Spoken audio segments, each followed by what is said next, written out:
এবার কানাডা থেকে খেতে এসেছিলেন ভাইরাল মিজানের হোটেলে কানাডিয়ান নাগরিক মিজানের হোটেলে এসে বাংলাদেশকে নিয়ে যা বললেন। আমি তোমাকে বাংলাদেশি বাংলাদেশ ভালো ভালো Dhaka is city where are you from Canada জি ভাইয়া।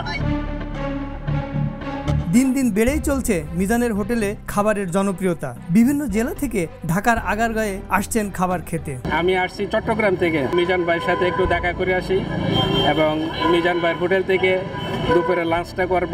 আমার কিশোরগঞ্জ থেকে আসছি এই এলাকায়, সবার কাছে একটাই রিকোয়েস্ট, মিজান ভাইয়ের কোনো ক্ষতি করবেন না। আমরা চেষ্টা করব মিজান ভাইয়ের মতো লোকেদের একটু উৎসাহ দিতে।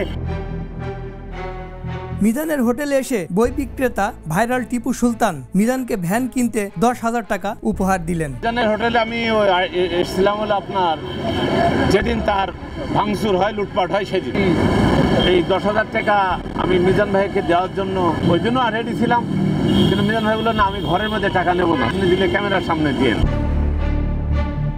শেরাটনের বাবুর্চি এবার রান্না করলেন মিজানের হোটেলে। মিজানের দায়িত্ব নিল এমপি সাহেব, যা জানালেন মিজান। আমাদের হ্যানার 3 আসনের এমপি সাহেব উনি আমার দায়িত্ব নিছেন। জায়গা জমির বিষয়টি সমাধান করে দেবেন বলে এমনটি জানান। দেশে দেশে সবার সাথে দ্য নিউজ।